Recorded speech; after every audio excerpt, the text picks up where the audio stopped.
समृद्धी निर्माण करतो। मात्र या बाप्पाला आज साश्रू नयनांनी निरोप दिला जातोय।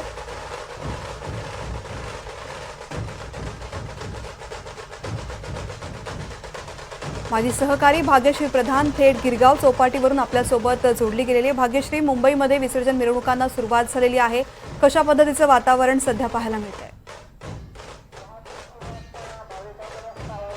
आपण बघतोय तृप्ती, तर माझ्या मागे आता गर्दीला सुरुवात झालेली आहे।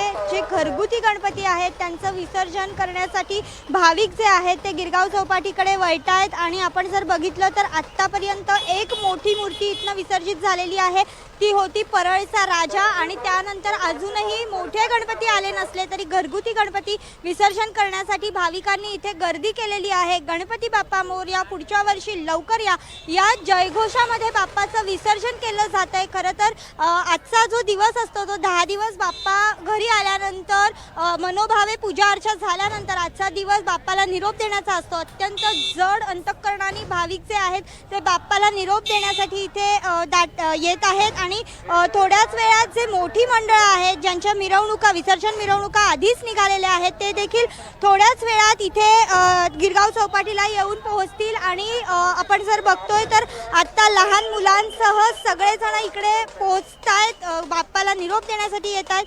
पोलीस देखील मोठ्या प्रमाणात तैनात करण्यात आलेले आहेत। साधारण गिरगाव चौपाटीला 10,000 मूर्त्यांचं विसर्जन होईल असा अंदाज देखील दिला जातोय सध्या तृप्ती। निश्चित भाग्यश्री, विसर्जन मिरवणुकी संदर्भातले अपडेट्स तुझ्याकडून जाणून घेत राहू। तुर्तास संपूर्ण माहितीसाठी धन्यवाद।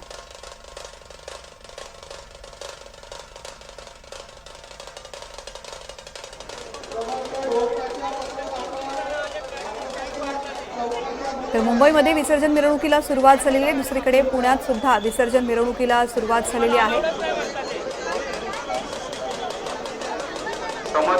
मुंबई आणि पुण्यामधल्या विसर्जन मिरवणुकीसोबतच राज्यभरामधल्या विसर्जन मिरवणुकांसंदर्भातले अपडेट्स तुमच्यापर्यंत पोहोचत राहू। तुर्तास बुलेटिनमध्ये घेऊया छोटासा ब्रेक।